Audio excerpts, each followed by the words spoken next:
Welcome to the Order of Initiative, a D&D podcast where me and two of my friends discuss D&D, DMing, world building, and everything to do with running the game.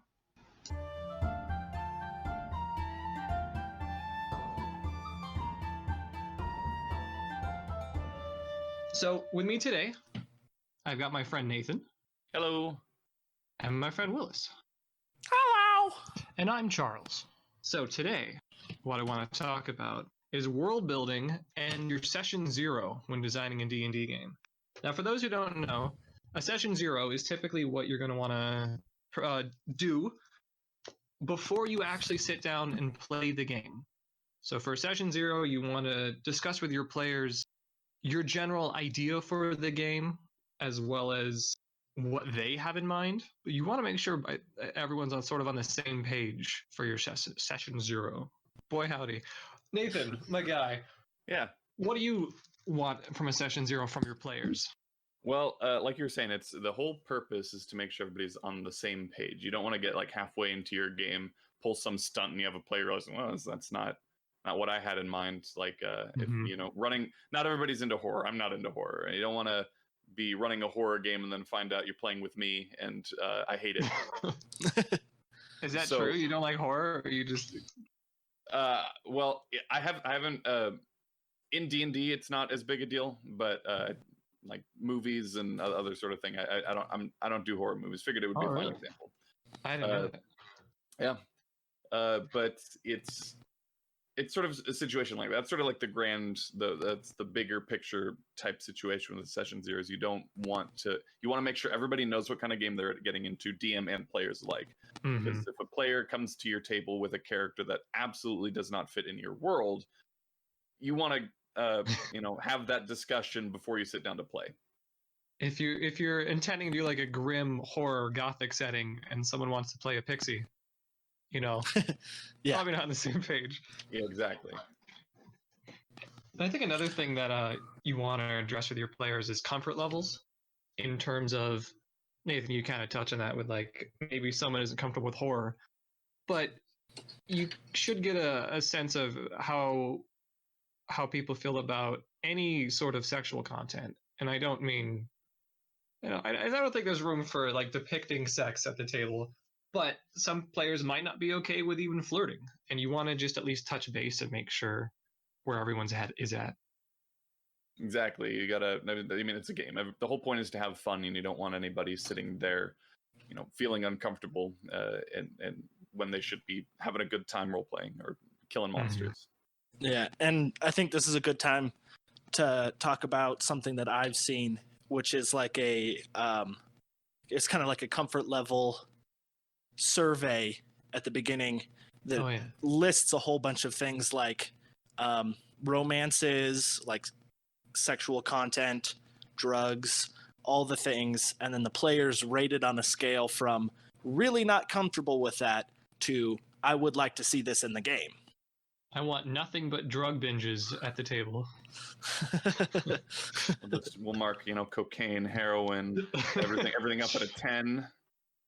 Yeah, I want all of this. And I think there really is a lot you can get into in terms of just understanding what people want, because there's not one way to play D&D. There's quite literally endless. So get a feel for if your players want to lean more into role playing or if they just want to dungeon dive. And I think it's okay to eventually realize that maybe the people you had in mind aren't a good fit for what you want to run as a DM, because you need to be having fun too. So if it turns out that all your players want to do is just kill monsters and you wanted to do a politically heavy intrigue campaign, maybe you might want to look for other players. Compromise is always possible, but yeah, I had that happen with. Go ahead. Go ahead.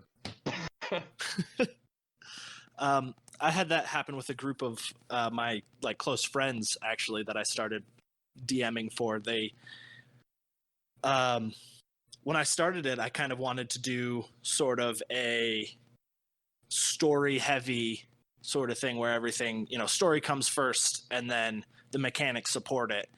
And I foolishly didn't really do much of a session 0, and they didn't seem interested in one, and I didn't impress upon them the importance of it, but they kind of wanted to play more like a video game where it was all mechanics, and like they're fighting and everything's comes down to like a die roll, and there's not really more like the story happens around them and they get to smash monsters and do shit in the interim, which ended up kind of being not what I wanted, and there were other problems too, as there always are, but that was one of the main things. One thing I noticed that a lot of especially newer DMs tend to forget is a good chunk of the time they'll get the idea that this is a game, it's supposed to be fun, we need to make sure the players are having fun, but like Charles mentioned earlier, the DM's a player too, and sometimes I'll hear stories of DMs talking about, it's like players want to do this, I need to make sure that they're having a good time, and I have to say, well, are you having a good time? And that's for some weird, strange reason, this weird thing that gets overlooked. And I think the session 0 is also an excellent time to catch that. Definitely. A lot of disagreements and a lot of quote unquote RPG horror stories that I see or hear about. It seems like the root cause is almost always a miscommunication in what each individual player wants. So I have a question for you guys. In a session 0, say, like the example that was used earlier, you're running a grim dark campaign and somebody wants to play a pixie, and you run into this player that has a total disconnect from what you want to do. Like, how do you deal with that? I think earlier the better. So like, and again, this is kind of the importance of the session 0. So if someone comes to you saying, I want to play a pixie, in session 0, I would tell them, hey, I don't know if they like totally fit this setting. I very rarely like totally shut down a player's idea, but I at the very least will tell them, hey, you are the exception to the rule here, just so you know. Like I've had characters who wanted to be like nomadic elves, and in my setting, elves very rarely leave their city or homeland, and I usually tell them like, hey, so like you can do that. Just be aware that you're kind of an anomaly for doing this. So I think it was my own example of a pixie in a gothic world. I think there is room for it, just a very like small amount of room. And it is important to remember that as adventurers, especially depending on the level of game you're going to get, if you're going to get to like level 10, your adventures are already the exception.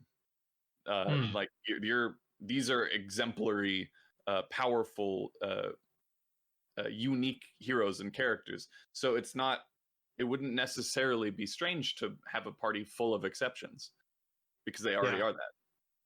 It's just your players need to be aware of that yes, you're this pixie, this sort of more lighthearted, excited character in this really dark world. How does that impact them? It's not only that they need to recognize that they're the exception to the rule, but it's also how does the world affect them? That's a good point.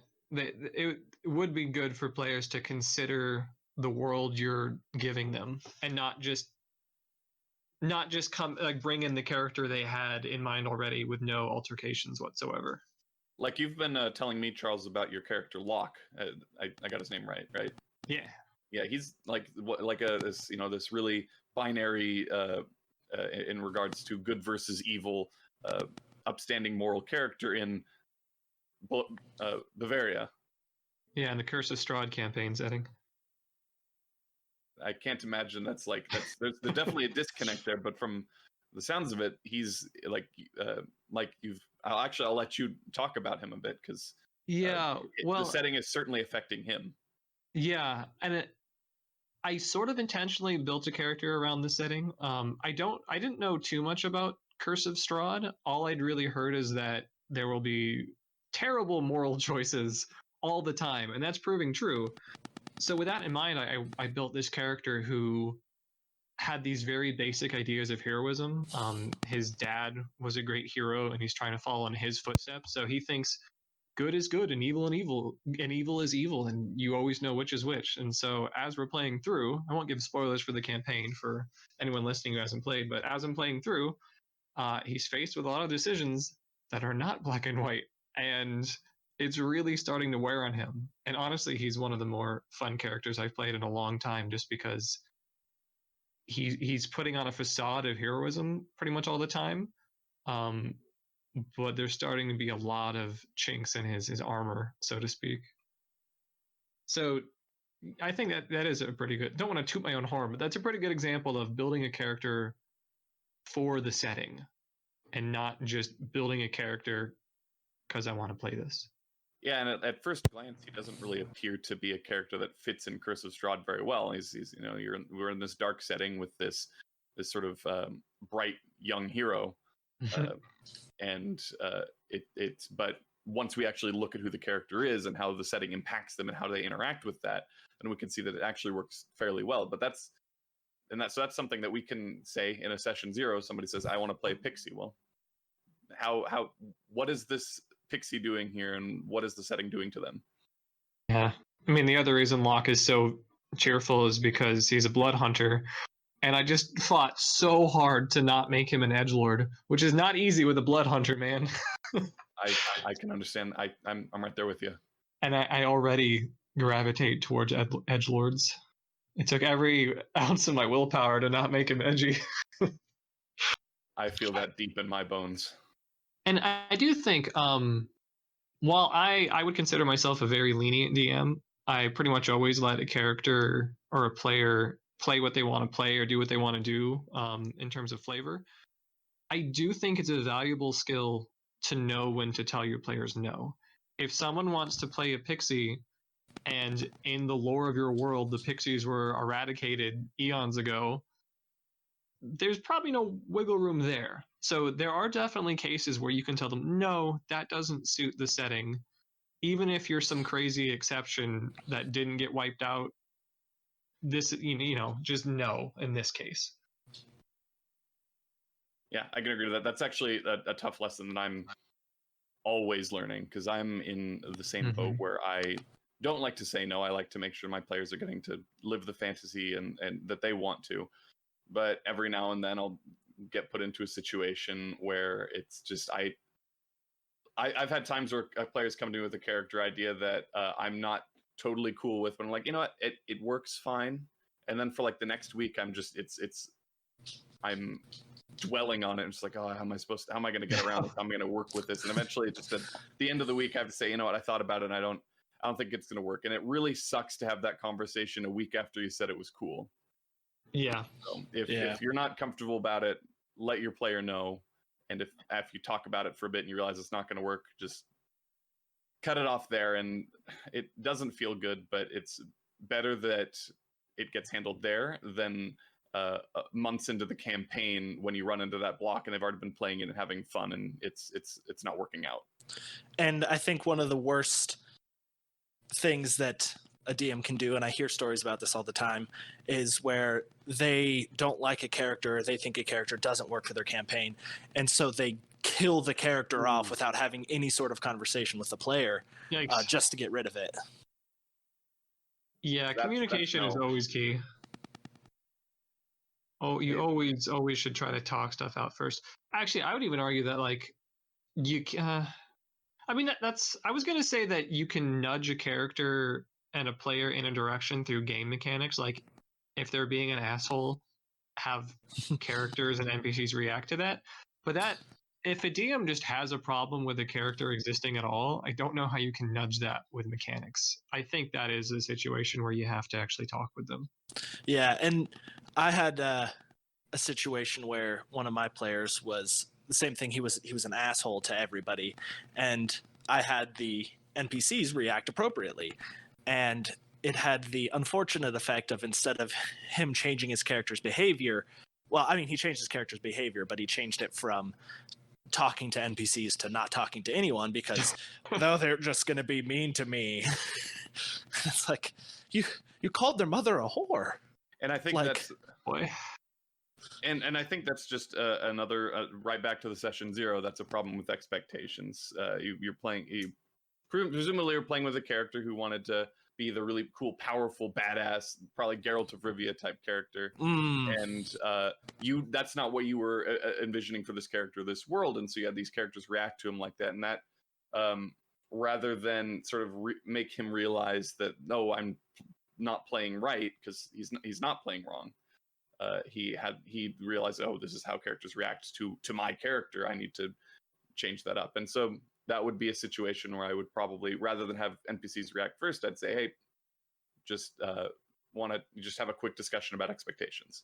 Yeah, I think there's sometimes where you kind of have to do it live. I recently had a character who's sort of the grumpy dad of the group, which is usually fine and endearing. But I think Willis might know where I'm getting. I know exactly what you're talking about. And no offense, Kai, I love you, buddy. But there was recently a time where the party had just come out of sewers and were covered in literal shit, and this character wiped some of this literal shit on a random NPC walking past. So, I don't really have a chance to discuss that with the player. So I just reacted as the NPC who promptly punched him in the face. And I feel like that's a fair reaction. And I should also say that after that session, I did touch base with that player and say, hey, so I hope that didn't seem too harsh, but people don't usually take kindly to having shit wiped on them. And to his credit, he was like, yeah, no, that makes sense. So I think that's a pretty good example of how you can show your players, hey, your actions matter. And I don't think it's really necessarily the fault of the player. I think sometimes players get into this idea that they're maybe a little untouchable. We're basically gods. Yeah. Hubris. I think it's good to keep your characters in check. Yeah, that was the other Part night. of that. Sorry, go ahead. Oh, I was just gonna say the other night when we were playing, there was that comment made where we could probably just burn this whole village to the ground and get rid of the hag that way. And I was like, no. You could. I don't mind that comment so much. I think he was sort of tongue in cheek. I'm hoping. But I think that the shit smearing thing. Thinking about it now, I think some of the reason it bothered me as a DM is because when you are DMing, you are in the mindset of these random NPCs. So even though the player isn't doing it directed at the DM, I'm sure they're just doing it because it's funny or endearing or like he knows it's not a good thing, but he's just kind of doing it to be an asshole. But I think on some level as a DM, you do take it personally. Am I wrong in thinking that? Oh no, I felt that. Yeah. Yeah. For me, it depends on exactly who they're targeting. If it's random no-name NPC in the city, I don't know if I would mind that much. But that's true.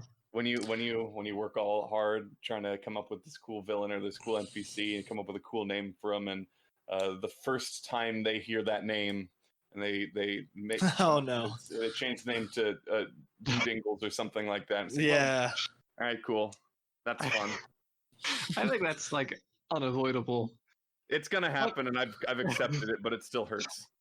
I've learned a way to try to get around that is to do closer to quote unquote normal names for cities or characters. Yeah. Trust me, I do made up names all the time, but it's a lot easier for players to fuck with those names. I think one of the most important aspects of creating a name for anything is to say it out loud. Just for the love of God, say it out loud. Because if you're saying it out loud at the first time at the table, and then you realize that this character's name is Boner, you're going to be like, oh. What? That actually might be a good transition. We're talking about coming up with names and stuff to, unless anybody has anything else to say on Session 0, we could talk a little bit about world building. Did I? I don't know. I felt like there was something, but I forgot what it was. I had one other thing I wanted to touch on, which is in your Session 0, feel free to invite your players to weave their backstories together, especially if it's a group of people that don't know each other. Well, yeah, if they don't know each other too well, honestly, it works better if the players do know each other, I suppose. But encourage people to already know each other. Maybe they're siblings or they already have adventured together.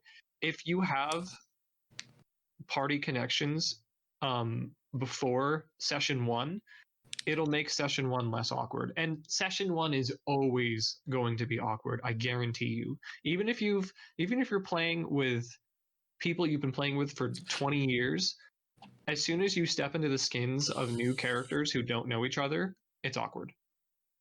And I guess on that note, I guess it would be important to note that session 0 is not just for the DM; it's for the players as well.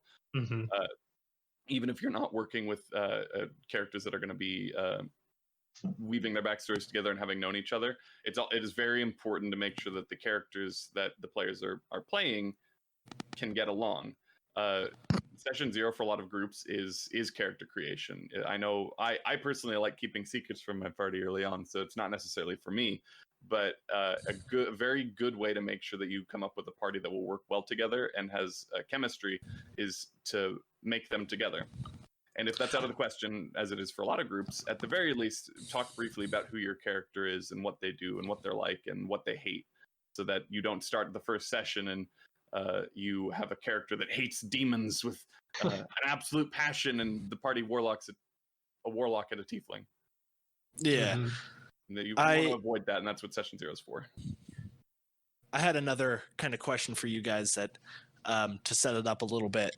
I had a session 0 as a player with a friend of mine, and when we were coming up with ideas for my character, I would kind of like pitch something and be like, like, is that okay? Or like, all right for the session. And then he would also say something, or he would come up with something. And it was like this kind of awkward back and forth where he would pitch something for my character that I didn't necessarily want. And I had to be like, well, I mean, that's not where I was going with it. But my question is as a player in a session 0 where the DM is kind of dictating your character to you and taking it in directions you don't want to go right off the bat, like, how would you guys handle that? Or if you have any stories on something like that. I think I'd bring that right back to a matter of expectations. That situation sort of sounds like the player had expectations about what they wanted to do, and the DM didn't share those. And I think that's the first step you want to do, is before you hop into character creation, the DM should talk about his world and the game that he wants to run, so that you, the player, have the expectations you need to make a character that would fit into that world. And I think ultimately DM should remember it's the player's character. The player needs to be 100% happy, or as close to that as possible, with who they're playing. If you want them to be engaged with your game and excited to come back every time to be this character, let them be excited for the character.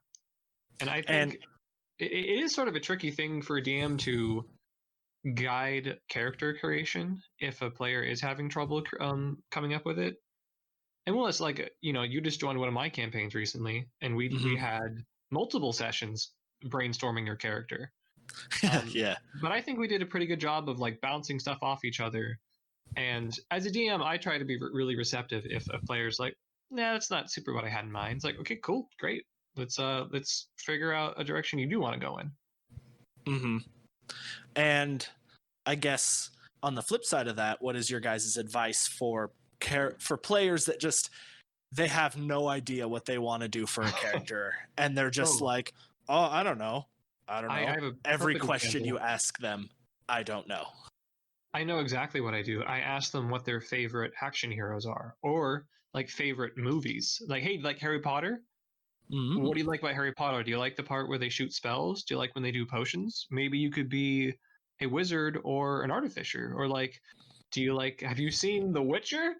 Have you heard of Blood Hunters? Like, if people are willing to play D&D, I'm pretty sure they like some form of action or fantasy, and they should be able to point to at least one character that they would like to emulate.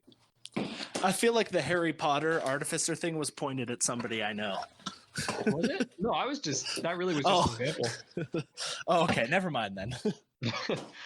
Another thing, I guess, with players like that is, it sounds to me like in that case you've got an audience member. I don't know if that's the exact name for the player type, but it sounds to me more like a player who's less invested in the game itself and more wants to just hang out with their friends and watch the story unfold, in which case their own character might not really matter to them as much.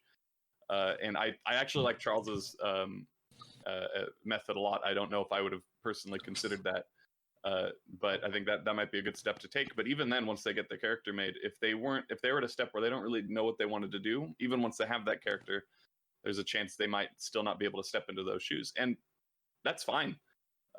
If you talk to them after the game and they sound like they're not enjoying themselves, that's a different story. But if you talk to them afterwards and say, "Oh, that was a blast! I loved it when they did that, and this was fun, and you blew up the lich, and there was a dragon," that's great.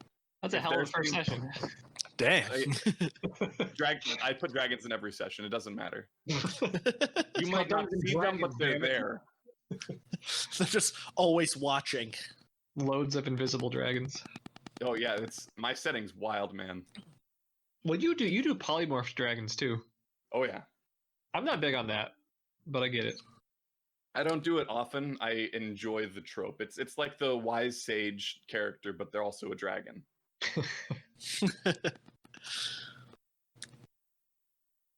So with that, I think we should move on to world building. Oh yeah. I just had. Oh, go ahead. I was going to say that me and Charles have been going back and forth on world building stuff that we see on the world building subreddit. I discovered this yesterday, and I'm in love. Oh, you found our world building? Yeah. I sent so Nathan, I sent you all the stuff I was finding there too. Yep. That post that talks about like currency. I think it's called a glimmer. Yeah. It is this like snappable coin that snaps into like up to 8 pieces, and that's just such a cool idea for currency. And it also gave me ideas for like the lingo associated with it. Like I'm just picturing people like, yeah, that's gonna be a fourth, just referring to like 1/4 of it. And I think the pieces were called like snaps. Like the individual pieces were snaps or something. Clips. Yeah, that's what it was. That's just so creative, and it like genuinely bums me out that I've already established gold in my setting to just be fucking normal pieces of metal. How boring is that? At least it's not Electrum. Oh, no one likes Electrum. It might be good to, I guess, my first comment on world building then is start small and yes, at least for in regards to D&D, don't get too wacky. I think the glimmers were actually really cool.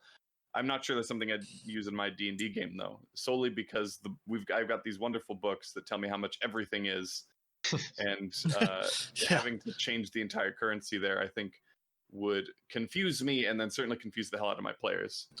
There would be a lot of converting you'd have to do with that. And this actually brings me to something that I saw the other day. It was this wonderful video on hard world building versus soft world building. And for anybody who doesn't know kind of what the difference is, hard world building is where it's like you've got facts about the world. Every place has written lore. Things make sense because they happened a way that's realistic and super believable. And then soft world building kind of goes the other direction with it, where it's like sometimes things are the way they are and you don't necessarily know why, but the way things are have a point to the story. So they're just kind of two different methods. And oh my God, I'm so sorry. I burped. I didn't even notice. Oh, well, damn it. I shouldn't have said anything. When it comes to... Oh, keep going. Oh, yeah, I was going to say when it comes to D&D, and since we were also talking about Session 0, that's something that is great to nail down and figure out whether your players do they want something super realistic that they can just sink their teeth into, where the currency, is this way, this super special currency and it makes sense? Or do they want something where it's like, I don't really want to worry about what currency I'm spending when I'm buying things. I just want to get the magic item from the shop. You mean in terms of like, does your gold break down to silver and copper, which I think is a more realistic, or is it just everything's gold, flat gold? Is that what you mean? I think it's sort of like a mechanics versus story immersion, sort of like why is the like I've run into this a lot where a player will walk into a tavern and the DM maybe is a little new and they don't really know right offhand how much gold is worth in regards to like food and staying in a tavern. They'll be like, oh yeah, staying at this tavern is 10 gold. And then a player who's played for a long time is like, that's outrageous. But then hard world building would be like, oh, it's 10 gold because all the other inns in this town have burned down and they're, they've cornered the market and they've got a monopoly. And it's like, there's a concrete reason for everything. Yeah. Whereas like soft world building would be like, oh, it's 10 units of money. 10 because money, that's please. what it is. Yes, 10 money. I do like the distinction between soft world building and hard world building. I think a lot about something Brendan Lee Mulligan said. I don't know if you guys are familiar with him. He's a DM who, from College Humor, he does a Dimension 20, I believe it's called. He sat down and talked with Matt Mercer about DMing. And, I respect both these guys a lot. And Brandon said, create enough of your world that you know how to fill in the gaps on the fly, essentially. So again, if you're building a world from the ground up, that's going to feel overwhelming. Do not design every detail. Don't design every city. Don't even name every city. Like especially don't. But design enough of your world that if a player asks you a question, you know how to fill in that gap. You can make basically an educated guess about what it is. And the thing is, your players don't know you don't know. You'll seem like a genius. You'll seem like you've planned everything. And another thing I want to stress is nothing is canon until it's presented at the table. So if you had an idea for this part of your continent that's all desert and ruins and abandoned, and just through natural developments, the players want to go there and it makes sense for there now to be people there, well, now there's people there. You don't have to hold to anything the players don't know. Also, if the players do know it, you're still God.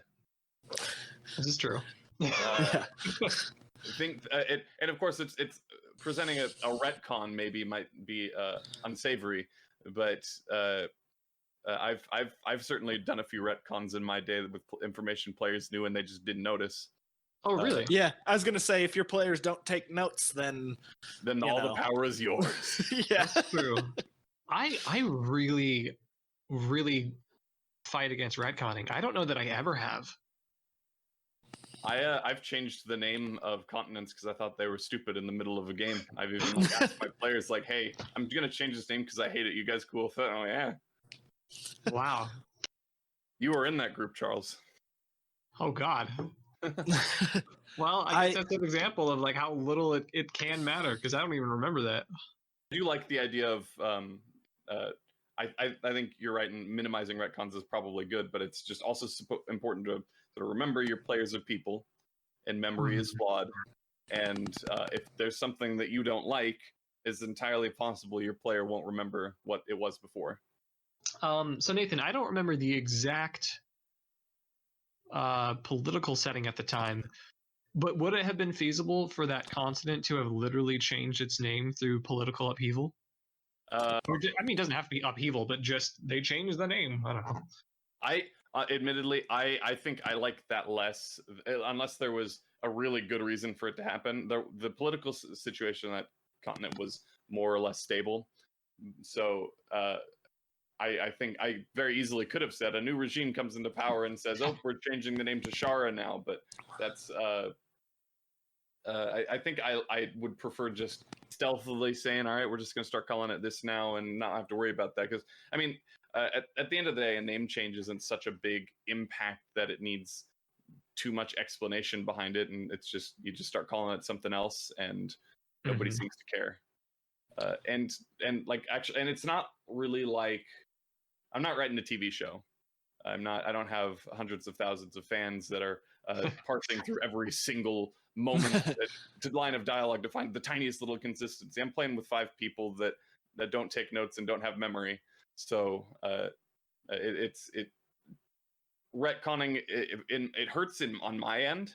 Like I know that happened, and it frustrates me a little bit, but my players aren't going to remember, and as long as I don't think about it, no big deal. Feel it. Out of curiosity, what was the first name of the continent? It was for all those listening, I created this setting when I was in high school. Oh no! And I've been changing it for a lot of time ever since. And the name of the nation was originally Shadon, and based off of the word shadow. If you didn't pick that up, and I decided, you know what, that's really stupid, and we're going to call it Shara now. So were they called like Shadonians? Yeah, they were. While we're on the subject of continents and notes and things like that, I've run into a situation where my players are like, oh, let's get a map of the surrounding area so that we know things where they're at and stuff like this. And I like to be able to let my players do what they want for the most part, as long as it's reasonable. And so it's really hard to say, like, you know, oh, sorry, there's no cartographers. I kind of sometimes get through it just by saying, like, oh, this is a small town, there's not going to be any cartographers here. But like at a certain point when they want to get a map, they should be able to get a map. And so how do you guys deal with things like that when making a map will concrete where some things are? Make a small map. Actually, and this is my, like, this is what I started off talking about when we started this, is start small. You don't need to map out your entire setting immediately. I did that, and I had a lot of fun doing that, but that's not everybody's cup of tea. I think the easiest way to start DMing and start working on your setting is you design a town. You put in a blacksmith, you put in a temple, you put in a tavern, you put in a wizard if you want. You just make sure you have a location where all of your players can get the things that they need. And then you start throwing in leads and plot hooks. And if they want a map, well, you can give them a map that was created by an NPC, one that's not perfect, and is if it is not correct, you have plausible deniability as to why that is the case. You don't even have to say exactly what something is that's on the map. You could put a big X next to a mountain on your map that says "Danger Monster." And you don't have to set in stone what that monster is. You just know that there's one there. It could be a hydra. It could be a Gorallon. It could be a flock of owlbears. Who knows? Yeah, I agree with all of that. Like, starting small is a good way to not overwhelm yourself or set things in stone. And also, like, depending on your setting, if it's set in a very, like, medieval setting, most peasants in the medieval times had no idea what the world looked like. They might not have, like, left their country ever. They might have thought it was a disc. Yeah. It might be a disc. In my setting, it is. But like, what the hell was I saying? And another thing is, like, you can give them, I think Nathan was kind of leaning on this, like, even if they do get a map, it doesn't have to be a one-to-one topographical, completely accurate map. If it's just a map some local dude drew, it might be off by miles and miles. It might be. It looks like a treasure map written by a 5-year-old. Like a toddler with a crayon drew it.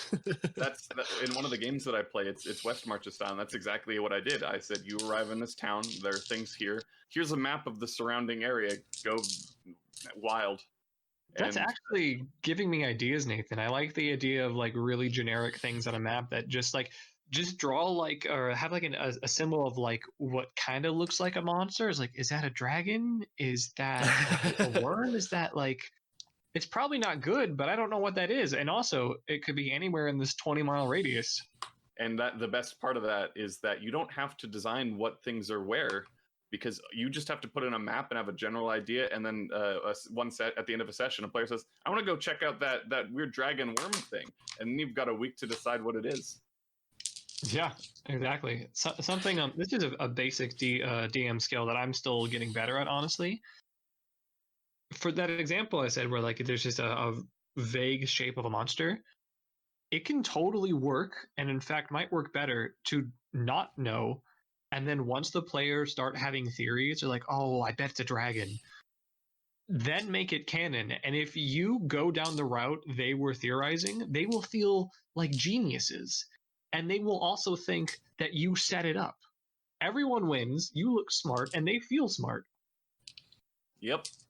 Sometimes I'll even change what I've already written to be like what players came up with because their idea was better than mine. Yeah, and that's like, I love the whole thing. It was like, oh, is he a werewolf? Well, he is now. Write that down. Write that down. I'm going to reveal something, Willis. Uh-oh. I don't think it's a spoiler. It might be. But bear with me, because this is a perfect example of what we're talking about. Willis is part of my D&D game currently as a player. And in this town that is being kind of manipulated by hags, they encountered a hag. Well, you guys already know this. Encountered a hag who was giving villagers tea and also tried to give the players tea. Only one took it, and then as the party left her home, she invited in another one, and the party all went, oh shit, well, that's why everyone in this town is so weird. It's because she's giving everyone tea. That was not what I had in mind, but it is now. That's I just had this idea of like tea that when you guys drink it, it gives you hallucinations of your greatest dreams coming true. And also at the same time, everyone in this town is super weird. And you guys made that connection, and I was just like, I totally see why they think that, and now it's canon.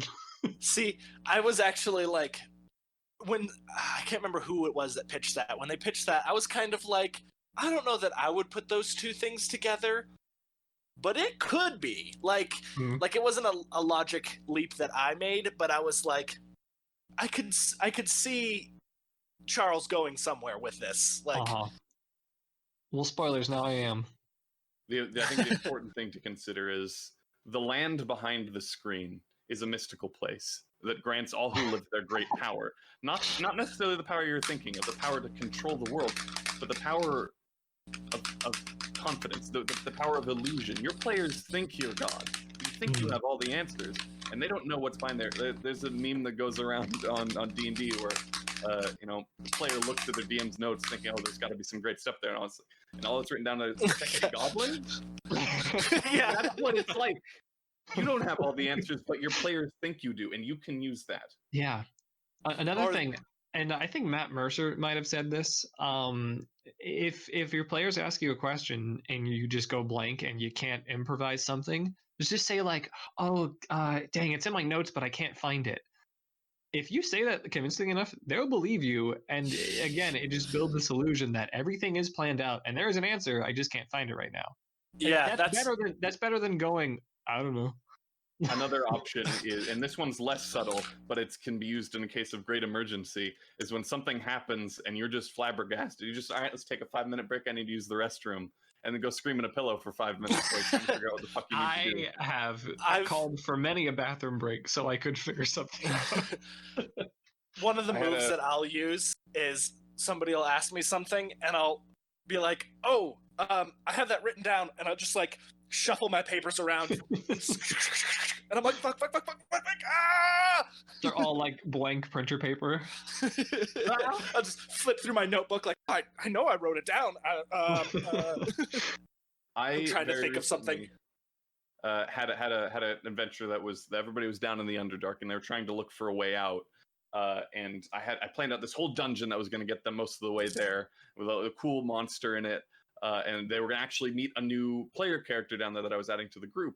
And they came across a cave-in that would be close to surface access, but it was of course a cave-in, and they couldn't get through it, and they were on a time limit. And I thought that's enough justification, because like sure they could move the rocks out of the way, but they need to do it in a certain amount of time. There's no way they're going to stay here for weeks to go do that, and they'll get circumvented to my dungeon. I was an idiot because I had a druid, and he has the shape earth spell. And I remember he said, I got this spell. I could just move the rocks. It'll take like an hour. And I was like, all right, cool. That's fine. I need to go use the bathroom. That was Charles pulled something like that on me once, where I had built this setting that was based on Dune, where water is such a precious resource that it's used as currency very often. And so I was like, the players tried to buy something with gold, and the people were like, oh, like, we don't want gold. We take water. And then, like, Charles is like, oh, I can create water. The great water spell. Yeah. I was like, oh, all right. I should have just stayed there and just totally tanked the economy. Could have become a water baron. I think 9 times out of 10, the right call in that situation is to, let the players' abilities do what they're supposed to do, because that's what they're there for. Is there ever an example you guys can think of when, as a DM, you should railroad that? I know railroading is the scary word, and actually I want to get into that in a later episode. Do you think it's ever okay in those examples to be like, well, the water evaporates, or the earth crumbles around because I can't, like, I'm panicking and I need this to happen? Yeah, just don't tell them you're railroading them. Yeah, like fun dungeon or fun encounter planned, and they're about to circumvent it. You're like, I know it works, and they successfully get through it, and then just subtly drop that encounter in afterwards, as if that was what was behind that wall the whole time. That is a good point. That's not what I did. I just panicked and freaked out. Haphazardly added that player character in later. Yeah, like I said, I think you almost always want to let it happen, because it feels shitty to change a character's abilities or, like, negate them because you didn't anticipate it. And it's your players revel in outsmarting you. And that's that's the highest D&D high you get, and taking that, like, letting them have that, it's good. It's really cool when they get to do that. Mm-hmm. And I think, had this setting been a, like, permanent fixture, and that was something that I had foreseen, something like that, I think would need to be talked about in session 0. Like, be like, hey, we're going to enter a setting where water is currency. I know there's a spell that creates water. Are you guys, like, do you guys understand that we need to kind of either change the spell or get rid of it for this setting to work? Yeah. And so, for context, that campaign was like a dimension hopping campaign where totally different, like, universes every couple of sessions. Mm-hmm. Yeah, so that it was... I think we may have lucked out in that the character I was playing was a Warforged, kind of inspired by Data from Star Trek, so he was very, like, unaware, didn't really pick up on social cues, and kind of in his own world. I don't feel like I abused the water thing too much. No, and it ended up being something that was just, like, it helped you guys out. Yeah. While you were there, like, you were like, oh, we need to get something. I think you needed to get somewhere, and you ended up using the water. And I ended up, I think, tying it into the story where somebody who could create water ended up being, like, a messiah. Oh, yeah. Like, it was in the lore that they're like, oh, he's the guy that's going to bring water to us, or something like that. There he is. And yeah, you didn't like be like, all right, well, I'm just gonna buy this town, like, I'm gonna own the town now, which wouldn't have mattered if you had. Even at the time, I was like, oh, I don't think Willis anticipated this. I'm not gonna, like, ruin this campaign just because I can.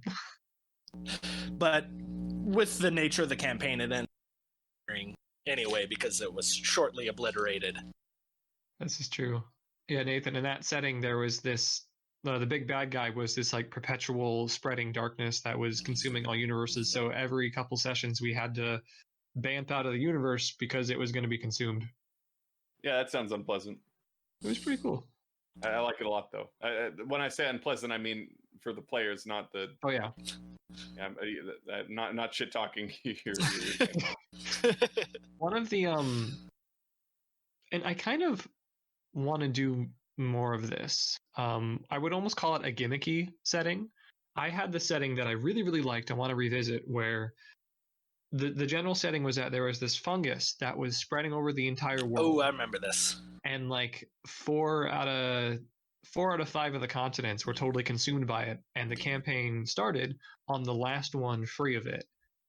And naturally, setting 1, a giant ship shows up, and by giant ship I mean a ship populated by giants. Yeah, crashed into the shore, covered with the fungus, and the party spent some time experimenting with it and trying to stop it. But eventually, they realized it was a druid lost a leg. But then the party realized that it was just going to keep encroaching, and I really enjoyed that like ticking clock element of like the party felt pressured to always be moving because there was literally like a sea of fungus at their backs, always advancing. And another reason I liked it is because on the other side of this continent that they were being forced towards was an entire group of like a hostile nation that had agreed to stay on that side of the continent, and the other side of the continent had agreed to stay on their side. So they were being forced towards the middle. And I'm really sad that campaign died out because that was just it was like ticking time bomb on so many levels. Didn't you?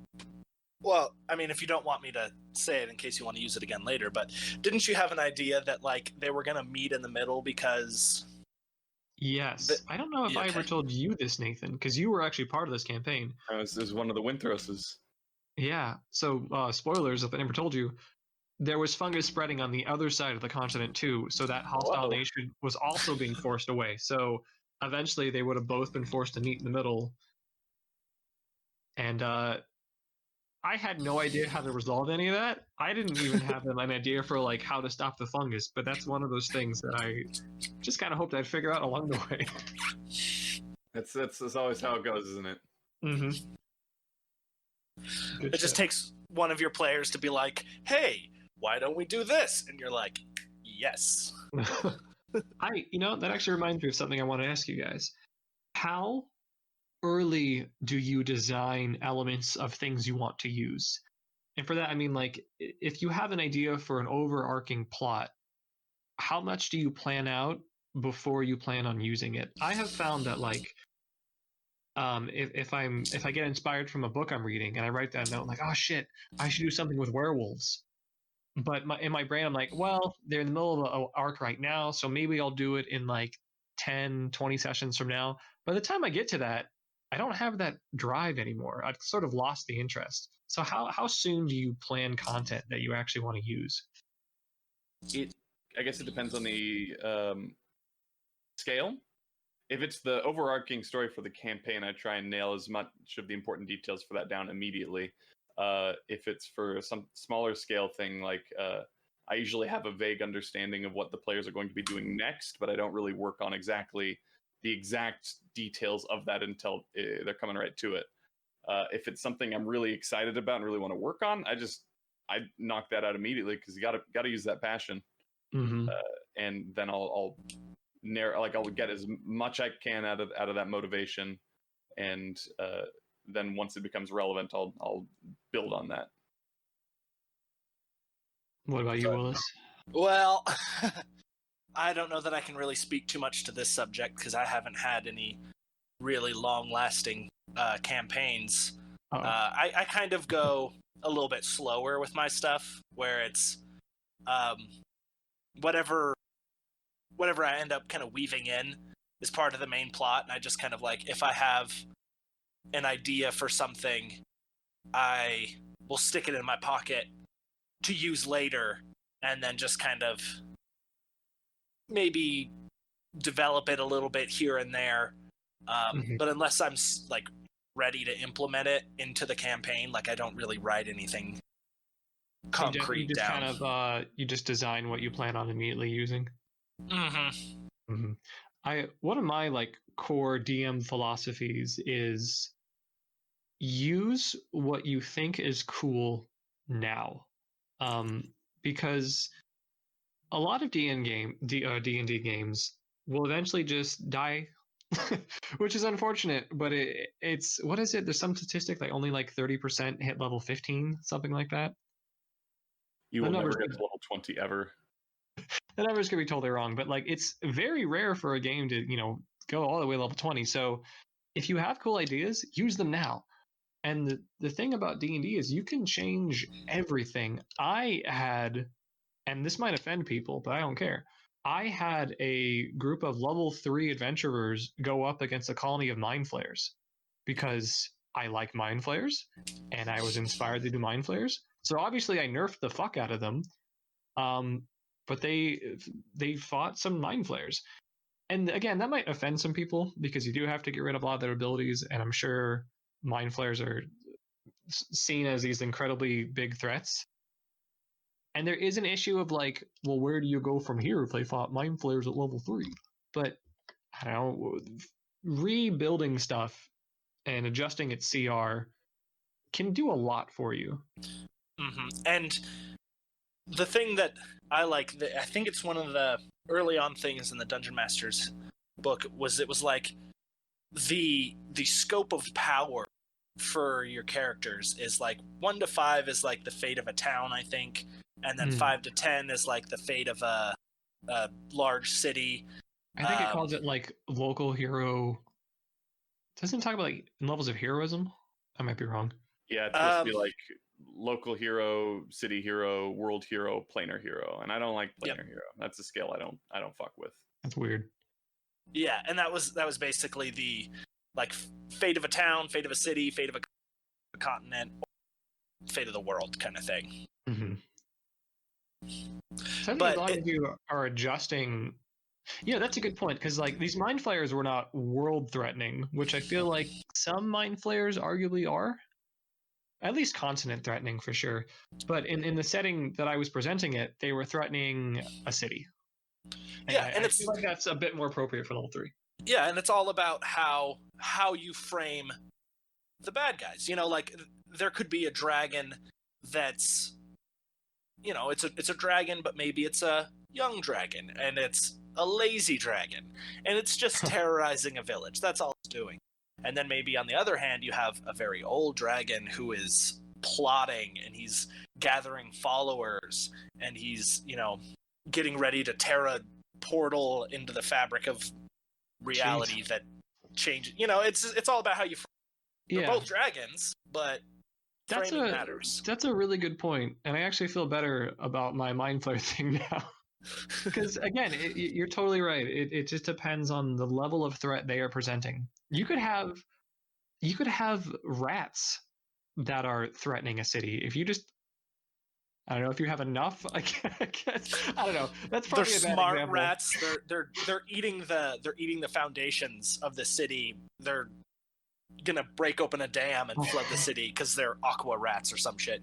Maybe regular ass rats is a bad example. But my point being that if you just raise the stakes of what they're threatening, anything can be a threat, and conversely, anything can be a smaller threat.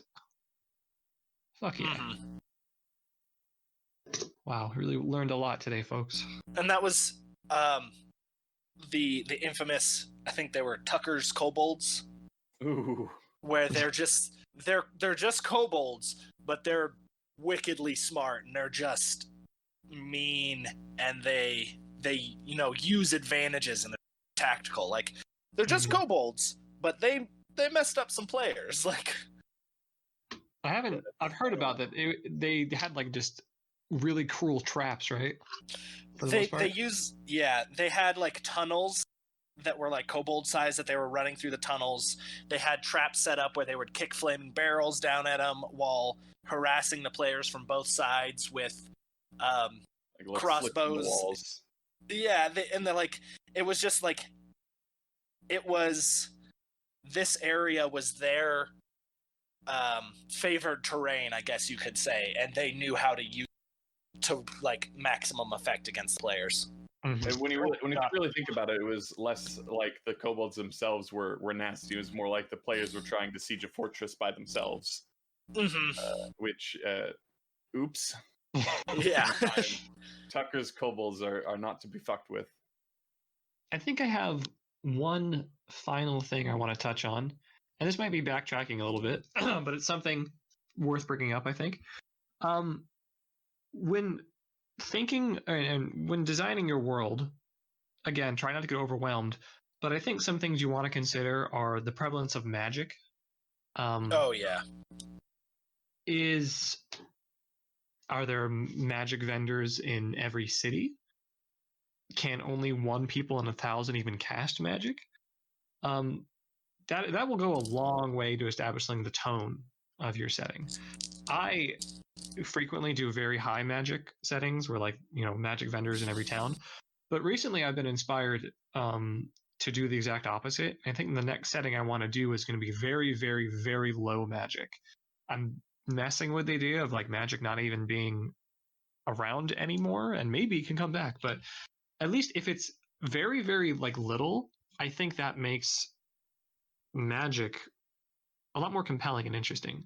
If you have a party where 3 out of 4 of the people can cast magic, it doesn't feel that special. And again, like, totally depends on your setting, and it's valid to have the entire party be spellcasters.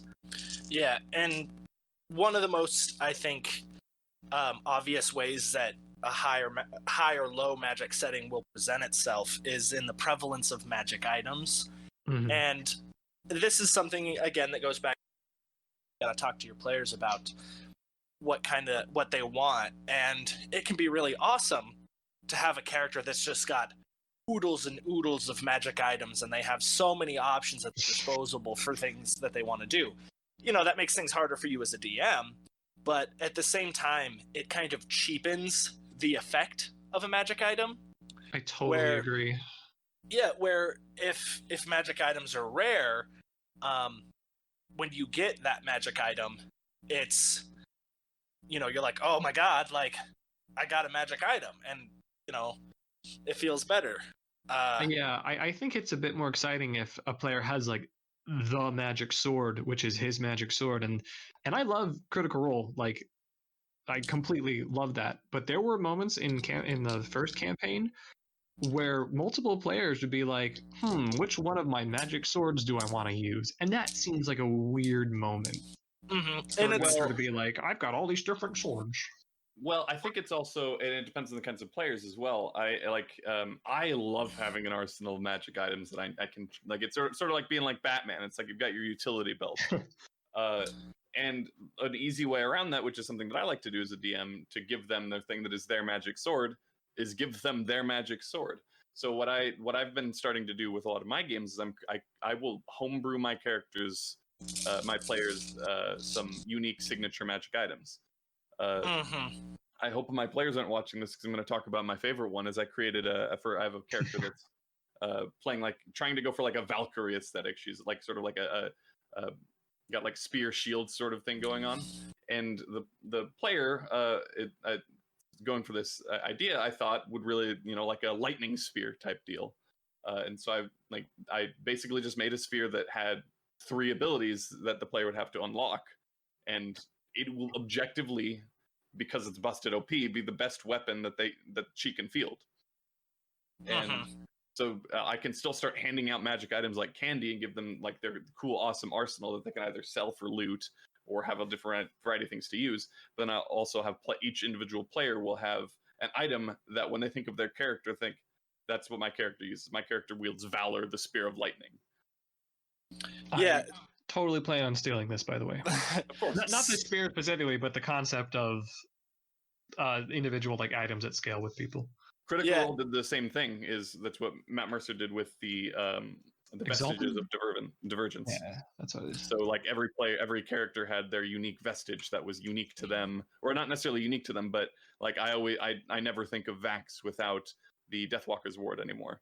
Spoilers for Critical Role. I apologize if you haven't watched the hours upon hours that is campaign 1. It ended like 3 years ago. So something that I kind of want to add to that is that I love the idea of magic items that feel like a part of the character. And I also love having, a utility belt and, having just all this utility magic items as well. Something that I've seen done that was less exciting for me was I had a friend who liked to roll on the magic table for loot, or just like it was always rolling for loot because they loved the randomosity of it, which I do too. But when you get your first magic item and it's something that's useless for your character or just kind of lame, it really it kind of dulls your excitement for the game a little bit. Hot take: I hate random charts. I understand their place, but personally, I will never use a random encounter chart or a random loot chart. I feel like those are things that should be tailored for the experience. Like, again, kind of we're talking about, items that make sense for the characters. It's going to feel really good for your fighter to get that flame tongue sword, and he'll kind of know, oh shit, this is for me. But if you give a party of all fighters a magic staff, they'll be like, oh, okay. Yeah. Thanks. And then they'll be like, oh, we'll just go sell it. Kind of touching on it, in terms of random encounters, I feel like it's always more beneficial to use an encounter that builds towards a plot. In the campaign I did recently, you guys fought a bunch of evil dolls, which hints at what's going on. Mm-hmm. And it just would feel really wrong to just roll a chart oh, I guess bats are attacking you. That's not really relevant to what's going on, but here's some bats.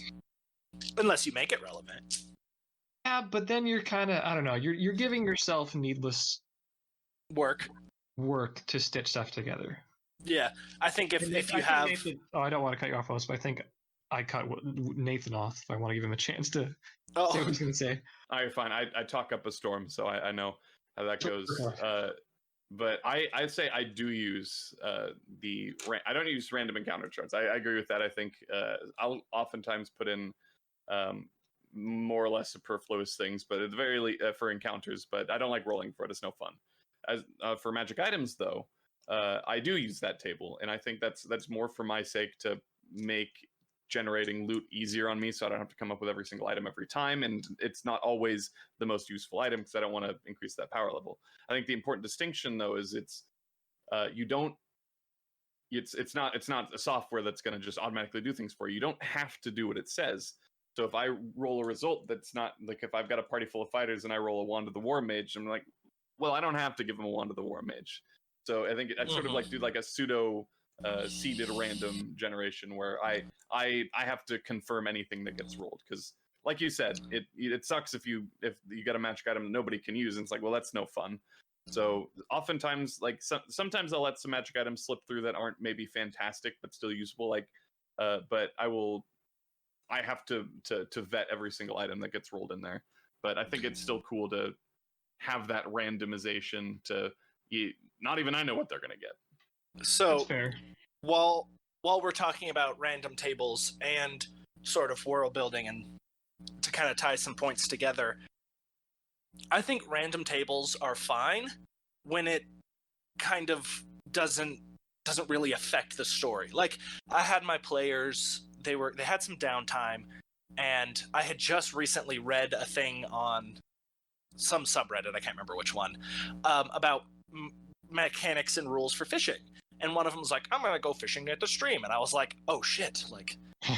I just read a thing for this. And I was like, you guys, I got a table for this. Let's whip it out. Let's do some rolls, and let's have, let's roll some dice and have a little bit of fun here real quick, since it's downtime. And then in that case, one of the players ended up rolling I think it was it wasn't a dragon turtle. It was, it was a dragon turtle. They rolled a dragon turtle? Yeah, but it's just like a snapping turtle, basically. It didn't exist in the world until I put it into the world, and I was like, oh yeah, it's a turtle that kind of looks like a dragon. Because aren't dragon turtles the size of islands? Yeah, it was something that's it's a dragon turtle in the same way that a dragonfly is a dragon. Gotcha. And the character or the player was just like, oh my god, a turtle! And they were like, I have a turtle pet now, and they were super enamored with it. It's just a cool little side plot thing. But when it comes to like other things that are going to impact the story, I won't roll on a table for that. But again, like, it's a downtime. They want to fight something inconsequential. Maybe they're just like, hey, we're itching to kill some shit. Then I'll be like, all right, maybe we'll bring out a table and you guys can roll some dice or something. Feel it. I feel like we should wrap up. We've gone over an hour. Oh boy. Might be best. Yeah, I mean, I want to keep going, honestly, but we got to keep this somewhat digestible, I think. I think at some point we'll figure out our rhythm and our tempo. Yeah, for sure. We're also starting to lean into things I want to talk about in later episodes, so appreciate it. Yeah, I felt that. Just maybe some final thoughts from each of us. My advice for world building, we've said it a lot, but start small. Nothing is canon until you say it out loud. And even then. Even then, you can retcon it, I guess. The power lies in your hands, should you have the courage to use it. It's all pretend anyway. Yeah. So, well, thanks for listening to the first episode, everyone. Thanks, Mom. I think next week I would like to talk about designing a villain. Ooh. And if we have time for it, which we probably will, is also integrating your characters or your players' backstories into the plot.